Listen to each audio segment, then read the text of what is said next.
하나님의 은혜와 축복이 오늘 예배하는 모든 분들에게 함께 하시기를 주님의 이름으로 축원합니다. 중국의 칭화대에 후안강이라는 교수가 있습니다. 이분은 슈퍼차이나라는 이론을 최근에 제기함으로 인해서 많은 역대 중국의 지도자들이 굉장히 좋아했던 그런 분입니다. 그런데 요즘에 미국하고 중국이 무역전쟁을 하면서 이분이 아주 비난을 많이 받습니다. 진단을 너무 잘못해서 중국의 국력에 상당한 손실을 입혔다고 하는 결론입니다. 무슨 뜻이냐면 이 사람은 미국을 이미 중국이 추월했다는 주장을 한 거예요. 그러니까 이제는 뭐 눈치 보지 말고 우리 중국의 힘을 보여주자. 이렇게 하다 보니까 제일 많이 피해 입은 나라가 대한민국입니다.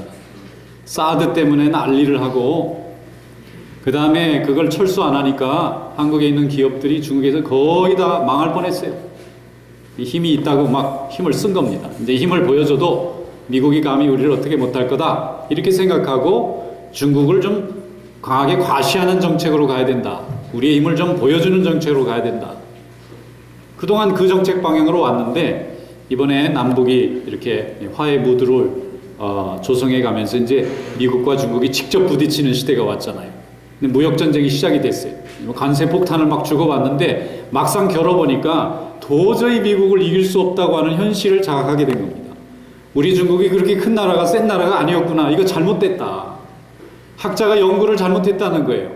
그동안 너무 과도하게 자기 자신을 과시하는 방향으로 이론을 전개하다 보니까 현실 인식이 떨어졌어요. 그리고 이제 미국으로부터 막 공격을 받고 경제적으로 여러 가지로 밀리다 보니까 야 이게 크게 잘못됐구나. 그래서 이 사람은 요즘 얼마나 많이 비난하는지 몰라요. 이제야 정신이 좀 든 거예요. 이게 미국을 상대하기에는 중국이 너무 약한 나라인 거예요. 이제 이렇게 해서 해결할 문제가 아닙니다. 다시 옛날처럼 다시 좀 이렇게 머리를 좀 숙이고 주변에 있는 사람들하고 좀 잘 지내면서 정책을 해야지. 아직 힘도 없는데 너무 강한 슈퍼 파워인 미국하고 겨루다가 이 중국만 망가지게 되겠다. 이런 자각으로 좀 돌아온 겁니다. 그래서 이 후완강이라는 칭화대 교수가 그 칭화대에 굉장히 유명한 교수로 한국에 있는 유학생들도 그 북경대학보다 칭화대를 가겠다는 거예요. 연세대나 고려대학 가는 것보다 거기가 가는 게 좋겠다고 줄을 섰던 그런 대학입니다. 이 학자 하나 때문에. 근데 이분의 이론이 지금 벽에 부딪혔고 지나치게 섣부른 판단을 했다. 그래서 조정이 되고 있어요. 여러분 때가 되면 결국은 다 실체는 나타나는 것입니다. 우리가 바라고 싶은 기대와 우리의 현실은 다른 겁니다. 기대를 가지고 현실이라고 착각하면 잘못된 가정에서 무엇을 쌓아 올려야 되기 때문에 위태한 거예요. 모래 위에다가 집을 짓는 것과 같은 위험을 부담을 안아야 되는 겁니다. 그러므로 우리는 기다리는 인내가 필요할 줄로 믿습니다. 기다리는 것은 패자에 도망가는 것이 아닙니다. 오히려 승자로 하나님이 역사하실 것을 믿고 인내를 가질 수 있는 사람만 선택할 수 있는 좋은 방법이에요. 여러분 우리 성도들이 하나님이 이루실 날을 하나님이 이루실 그 역사를 바라보면서 인내하고 감사함으로 기다릴 수 있는 그런 믿음 되시기를 주님의 이름으로 축원합니다. 성경에 보면은 기다리는 것이 얼마나 좋은가 하는 것에 대해서 주님이 여러 차례 말씀하셨어요. 예수님께서는 특별히 기다리는 것이 그저 무능한 것이 아니고 하나님을 절대 신뢰하는 사람만 할 수 있는 선택인 것을 우리에게 설명해 줍니다. 오늘 성경 본문 말씀 한번 열어보겠습니다. 오늘 하나님이 주신 말씀 마태복음 13장 28절부터 30절 말씀까지 3절 한번 읽어보겠습니다. 주인이 이르되 원수가 그렇게 하였구나. 종들이 말하되 그러면 우리가 가서 이것을 뽑기를 원하시나이까. 주인이 이르되 가만두라. 가라지를 뽑다가 곡식까지 뽑을까 염려하노라. 둘 다 추수 때까지 함께 자라게 두라. 추수 때 내가 추수꾼들에게 말하기를 가라지는 먼저 거두어 불사르게 단으로 묶고 곡식은 모아 내 곡간에 넣으라 하리라. 아멘. 예수님이 말씀을 전하시던 약 2000여 년 전에 유대 지방에는 농사짓는 농부들이 서로 경쟁할 때 상대방을 좀 괴롭히느라고 독이 있는 가라지라고 하는 이 독보리 씨를 상대방 밭에 밤에 몰래 뿌려서 괴롭히는 일이 종종 있었다고 합니다. 이것을 먹게 되면은 사람이 강한 복통을 느끼게 되고 몸이 약한 사람이 이것을 잘못 먹으면 사망하는 일도 있었어요. 그래서 나라에서 이것을 아주 나쁜 일로 단속을 해서 이런 일을 하다가 발각이 되면 굉장히 크게 처벌했다고 합니다. 그러니까 예수님이 이 비유를 꺼냈다는 것은 그 당시 그런 일이 모든 사람들이 잘 알고 있는 내용이었다는 거예요. 어느 날 주인이 좋은 씨를 뿌렸습니다. 그런데 싹이 조금 자라다 보니까 좋은 알곡을 심었는데 거기에 가라지 싹이 같이 나는 겁니다. 그래서 종들이 주인에게 가서 보고합니다. 주인님, 큰일 났습니다. 우리가 좋은 씨를 뿌려서 가을에 알곡을 맺으려고 했는데 누가 가라지를 뿌려놨는지 가라지도 같이 올라옵니다. 그러니까 주인이 말하기를 원수가 와서 뿌렸나 보다. 우리 생각에는 뭐라고 이 못된 내 경쟁자가 나에게 뿌린 게 틀림없다. 그걸 잡아내야 된다. 이렇게 생각했을 텐데 주인은 별로 그렇게 심각하게 생각하지 않고 당연하게 생각하시는 거예요. 경쟁하다 보면 반칙도 일어나는 거고 때로는 뭐 이렇게 운도 안 따르는 일도 있고 억울한 일도 당할 수 있게 되고, 그런데 중요한 건 내가 사업을 중간에 멈출 거냐 말 거냐 하는 것을 내 스스로 결정하느냐 마느냐, 이런 문제예요. 그런데 주인은 좀 담대하게 가라지 그냥 두라는 겁니다. 가서 뽑을까요? 그랬더니 이 주인이 하는 말이, 가라지 뽑는 건 괜찮은데 이 가라지 뽑다가 알곡까지 뽑을까 염려가 되니까 그대로 다 자라게 두어라는 거예요. 자라게 두라는 겁니다. 그럼 아깝잖아요. 물도 가라지가 같이 먹고 또 양분도 가라지도 같이 먹고, 알곡하고 가라지가 경쟁을 하다 보면 알곡이 이게 힘을 못 받고 가라지만 잘 자라면 어떨까, 별 염려가 다 생길 텐데 주인은 알곡을 믿습니다. 알곡은 분명히 좋은 씨니까 좋은 열매 맺을 것을 확신하고 가라지가 같이 크도록 내버려 두라는 거예요. 그렇게 해서 추수 때가 되면 추수꾼들에게 가라지는 다 거두어서 불에 태우고 알곡은 잘 곳간에 넣을 테니까 지금 하지 말고 추수 때까지 기다려라. 기다리는 명령을 내려놨어요. 여러분, 이렇게 기다릴 수 있는 것은요, 주인이 알곡에 대한 믿음이 있어야만 가능합니다. 이게 가라지 속에 크다가 말라 죽을 거다 하고 생각하면 그렇게 기다릴 수가 없어요.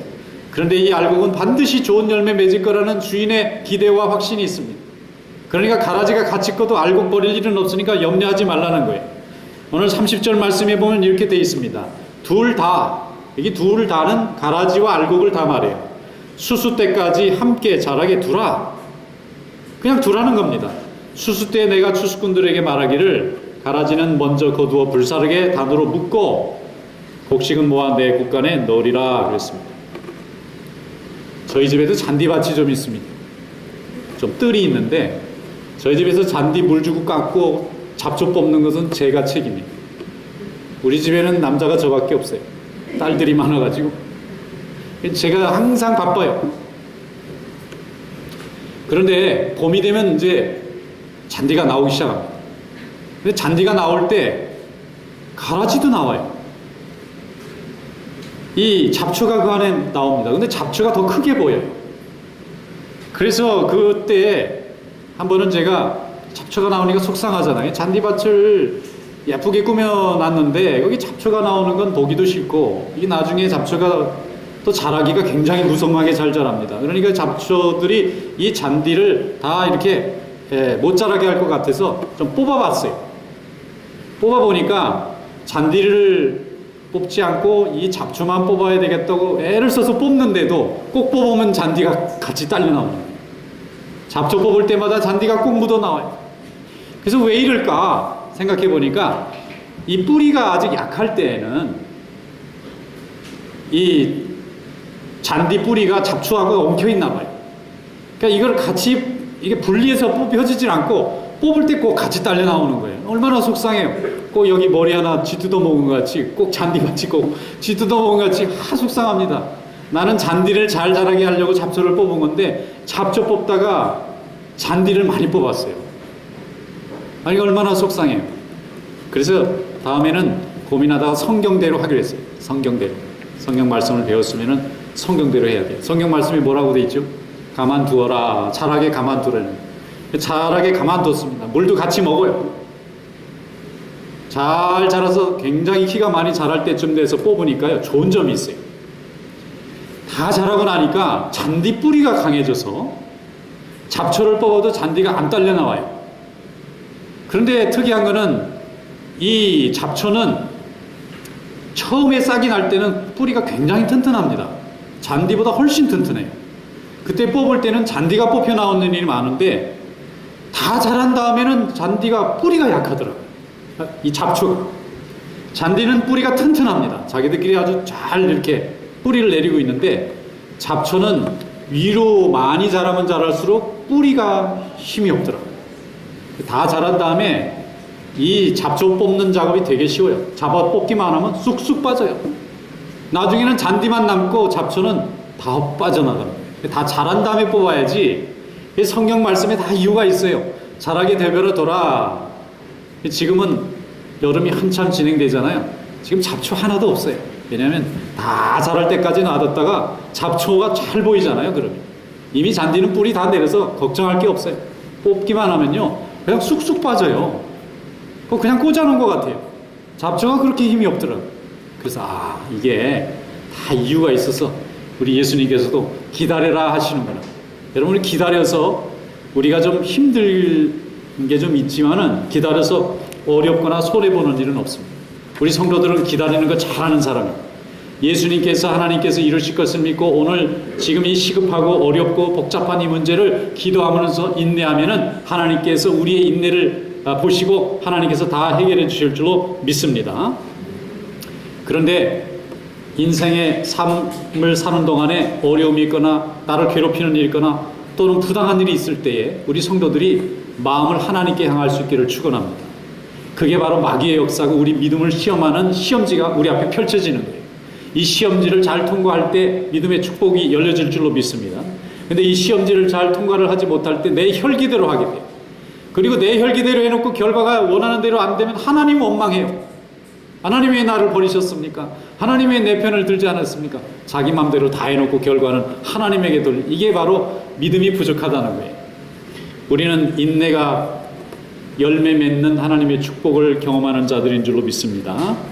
알곡을 이렇게 키워나갈 때 가라지도 같이 고개를 들면 속상합니다. 화가 납니다.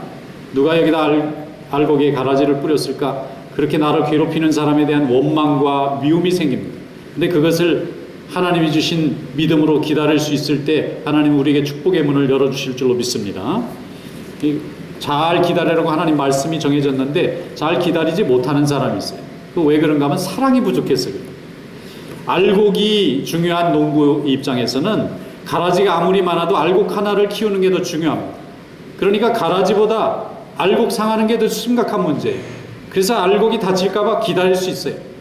그런데 알곡에 대한 사랑이 부족한 사람은 알곡이 잘 자라건 상처를 입건 혹은 뽑혀나가든 상관하지 않고 자기에 대한 사랑이 크기 때문에 자기 감정이 상하고 자기 자존심이 상하는 게 더 중요하기 때문에 이를 꼭 복잡하게 만들어 놓은 거예요. 못 참아요. 그 혈기를 조절을 하지 못합니다. 여러분 자기 감정을 내려놓고 하나님이 내게 주신 이 믿음에 대한 알곡 사랑이 여러분의 사랑이 될 수 있기를 축원합니다. 알곡을 사랑하면 농부는 오래 참을 수 있습니다. 이 알곡이 열매 맺을 것을 믿고 기다릴 수 있는 능력이 있어요.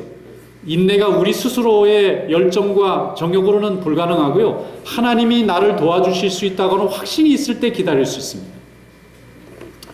군대 가면은 2년 반 이상 요즘 남자들이 가서 근무하는데 그 긴 시간을 기다릴 수 있는 그 힘이 어디서 옵니까?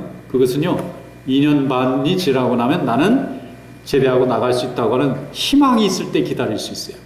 소망을 가진 자는 인내할 수 있습니다. 소망이 없는 자는 인내 안 됩니다. 지금 이거 안 하면 내가 죽을 것 같고 내가 망할 것 같고 내가 끝장날 것 같고 내가 패배할 것 같으면 인내할 수 없습니다.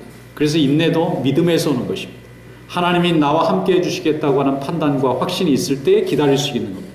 내게 좋은 것을 주실 수 있다고 하는 기대와 확신이 있다면 오늘 불편한 걸 참을 수 있습니다. 그러나 그것에 대한 확신과 믿음이 없으면 오늘 내가 조급해질 수밖에 없는 거예요. 그래서 우리 하나님 앞에 믿고 의지하는 믿음 될 수 있기를 주님의 이름으로 축원합니다. 어느 도로에 경쟁하는 회사 가게가 두 개가 생겼어요. 동종업종에 같은 물건을 팔아서 장사하는 분인데 날마다 서로 경쟁하는 거예요. 이쪽에서 손님이 많아지면 이쪽이 울상이고 이쪽이 손님이 많으면 저쪽이 울상입니다. 서로 늘 경쟁해서 불편한 관계를 계속 유지하고 있는데 거기가 장사가 잘 되는 것 때문에 내가 안 되는 것 같아요. 그래서 서로 마음이 불편한데 한 번은 간판을 갖다 놓는 것 때문에 다툼이 생겨가지고 서로 몸싸움까지 하는 심각한 싸움까지 발전했어요. 나중에는 이 문제가 점점 복잡해지더니 뭐 소송까지 가고 나중에는 두 집이 다 문을 닫게 됐어요. 결론은 그거예요. 오는 손님을 감사하게 생각했으면 괜찮은데 이 감사함을 잊어버리고 그 사람이 내 가게를 꼭 망하는 것 같게 하는 것처럼 보이니까 그 사람에 대한 미움과 원망 때문에 기다리질 못하는 거예요. 조금 기다리고 참았으면 손님들이 맛이 좋으면 또 서비스가 좋고 친절해지고 자기를 이렇게 언어해주면 다 오게 돼 있잖아요. 이것에 대한 이 감사함을 내려놓고 나보다 더 잘 되는 사람에 대한 질투심과 원망으로 그걸 매달리다 보니까 그만 하나님이 주신 축복을 다 잃어버리잖아요. 여러분, 이런 어리석은 선택을 하지 않는 그런 믿음 되시기를 축원합니다. 하나님은 우리의 믿음이 강건하고 분명하면 우리에게 복을 내려주시고 우리에게 반드시 축복해 주시는 그런 하나님이십니다. 이런 하나님을 두고 우리가 인내하지 못하는 것은 우리의 믿음이 부족한 것입니다. 예수님에게는 12명의 제자가 있었어요. 다 훌륭한 제자입니다. 그런데 그 중에 한 명이 누구냐 하면은 가룟 유다라는 제자가 있었어요. 이 제자는 머리도 비상하고 셈도 밟고 판단력도 빠르고 추진력도 좋은 사람이에요. 그 예수님과 함께 13명 남자들이 다닐 때 먹고 입는 거 그 사람이 다 해결하고 전부 다 이렇게 살림을 한 사람입니다. 아주 유능한 사람이에요. 그런데 마지막은 어떻게 되었습니까? 가라지의 인생이 되었어요. 예수님을 은30에 파는 배신하는 제자가 되어버렸어요. 왜 이렇게 되었습니까? 그는 기다릴 줄 몰랐습니다.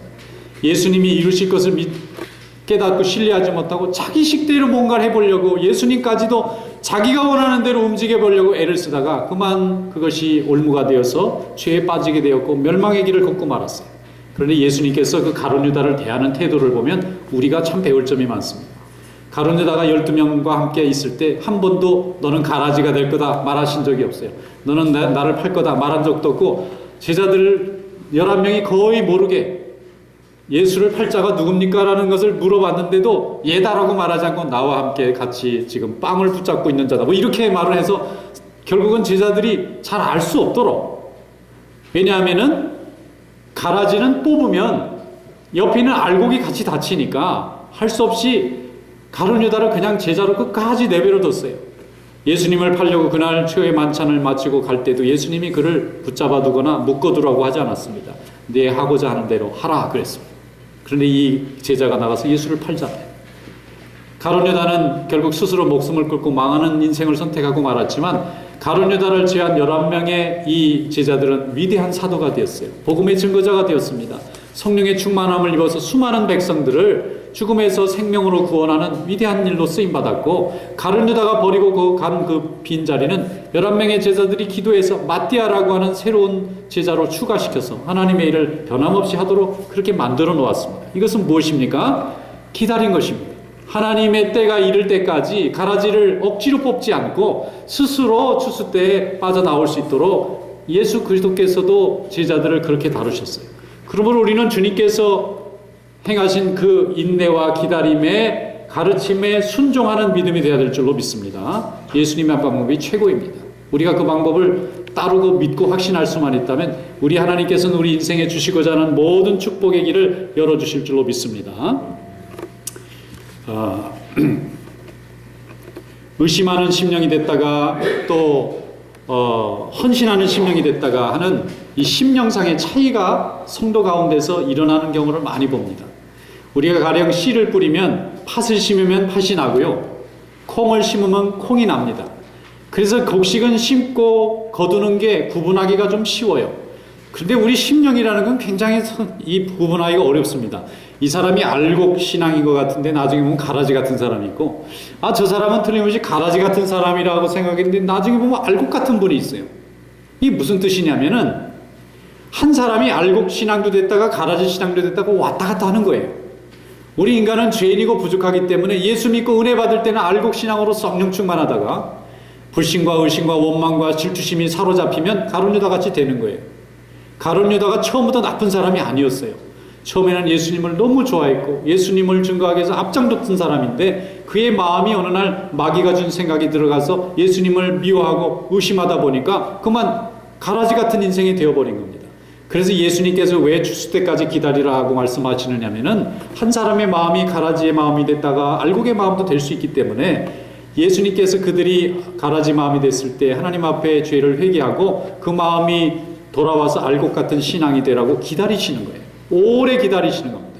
주님의 심판이 유예되고 지금 당장 가라지를 뽑지 않고 추수 때까지 기다리는 이유는 우리가 모두 다 알고 되기를 바라시는 주님의 마음이 담겨있기 때문에 그래요. 우리를 다 가라지로 만들어서 심판하려고 기다리시는 게 아니고요. 가라지가 된 것 같은 사람도 주님 앞에 회개하고 다시 믿음이 회복이 되면 알곡같이 될 수 있으니까 최후에는 마지막에 다 알곡이 되어서 천국 가기를 바라는 주님의 마음이 그 안에 담겨있는 줄로 믿습니다. 그러므로 우리는 날마다 회개하고 주여하고 부르짖고 주님 안에서 내 마음이 어두워지고 세상을 향해서 나아갈 때 주님 앞에 돌아오는 그런 알곡의 믿음으로 회복될 수 있기를 주님의 이름으로 축원합니다.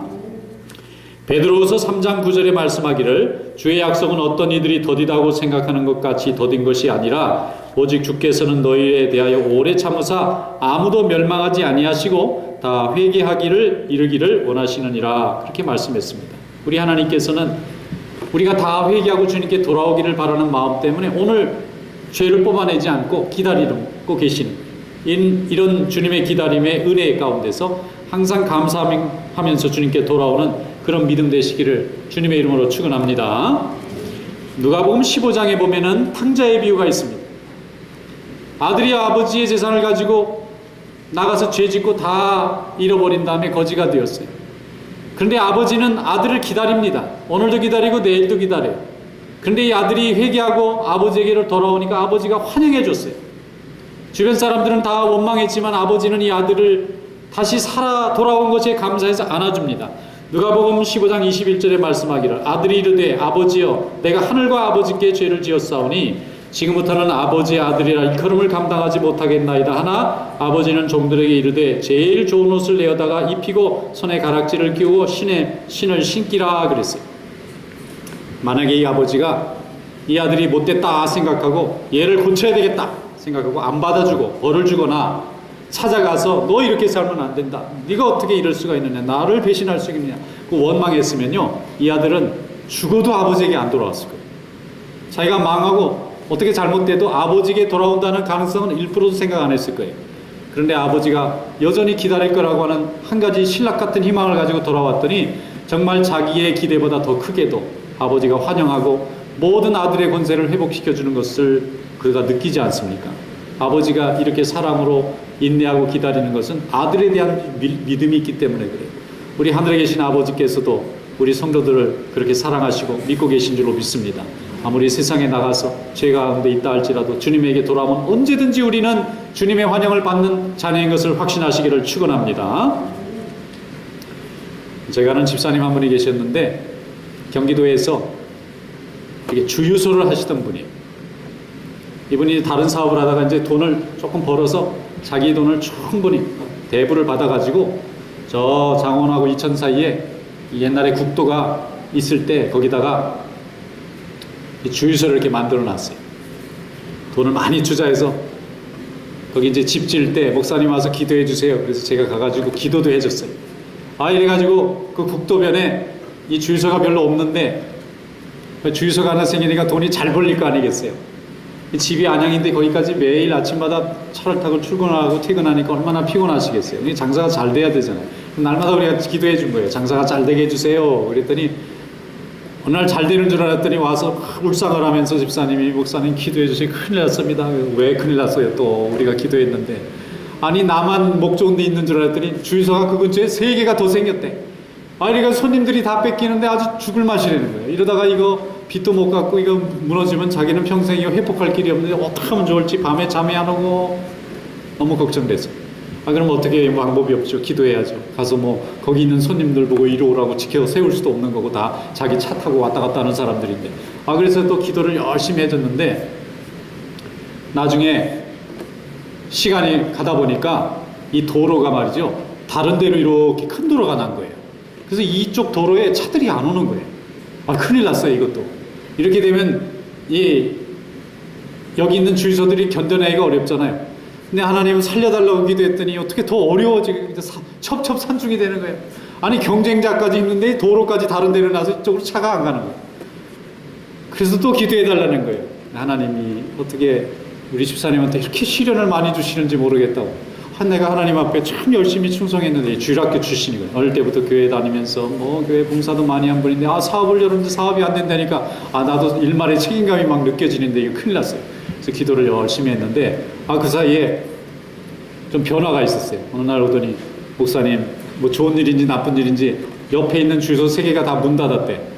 자기만 남았대요 지금. 그러니까 그것도 하나님 뜻인지 모르겠다고. 그런데 손님들이 일로 와야 되는데 도로가 저쪽이 사실상 뭐 끊어진 건 아니지만 큰 도로로 차들이 다 지나가니까 자기 쪽으로 이렇게 들어왔다 나가는 사람이 없다는 거예요. 그러면 정말 큰일 났네요. 그래서 기도를 열심히 했는데 나중에 조금 지나서 또 오셨어요. 좋은 일이 있다는 거예요. 무슨 일이니까 그 도로 만든 사람들이 도로공사가 미안하다고 그쪽으로 오솔길을 만들어줬대. 이래가지고 차들이 궁금하니까 들어왔다 보니까 여기가 훨씬 좋은 거예요. 안에 쑥 들어온 게. 그래서 휴게소 같이 말이죠. 손님들이 막 가득 차서 사업이 회복이 되는 거예요. 그래서 이분이 고백하는 거예요. 제가 사업을 한번 해보니까 하루도 기도하지 않고는 이게 살 수 없게 돼 있더라는 거예요. 근데 하나님 앞에 끝까지 기도하니까 이게 사실 5년, 10년 동안 긴 스토리예요. 하루아침에 이루어진 게 아닙니다. 근데 하나님이 결국 내가 먹고 살 수 있게는 다 해놓으시더라는 거예요. 그래서 오늘도 날마다 성전에 나와서 기도하지 않으면 안 된다는 것을 배우고 인내로 인해서 하나님이 주신 뜻을 순종할 수 있는 믿음이 생겼다고 얼마나 좋아하는지 저도 너무 보람있고 좋더라고요. 기도해준 교인이 그렇게 하나님의 뜻을 깨달을 수 있는 믿음까지 성장했다니까 너무 감사한 거예요. 여러분, 하나님께서 우리로 하여금 어려운 상황을 주실 때 우리로 하여금 인내의 열매를 맺으시려고 주신 줄로 믿습니다. 하나님 앞에 기도하고 주님이 주신 축복을 잘 잡는 성도 되시길 축원합니다. 야고보서 5장 7절로 8절에 말씀하기를 그러므로 형제들아 주께서 강림하시기까지 길이 참으라. 보라, 농부가 그 땅에서 나는 귀한 열매를 보려고 길이 참아 이른 비와 늦은 비를 기다리나니 너희도 길이 참고 믿음을 굳건하게 하라. 주의 강림이 가까우시니라 그랬습니다. 우리 하나님께서 가까우신 것을 믿고 항상 인내하고 소망을 가지고 절망하지 않고 승리하는 믿음이 되시기를 주님의 이름으로 축원합니다. 기도하겠습니다. 거룩하신 하나님 아버지, 감사합니다. 오늘도 우리 하나님께서 인도하시고 또 주님께서 복례를 주셔서 귀한 말씀을 통하여 주님이 우리를 얼마나 오랫동안 기다리시고 끝까지 기다리시는지 그 사랑을 깨닫게 해주셔서 감사합니다. 오늘 그 사랑을 받은 자답게 인내로 아름다운 열매를 맺는 귀한 믿음이 되게 하여 주시옵소서. 예수님의 이름으로 감사하며 기도드리옵나이다. 아멘.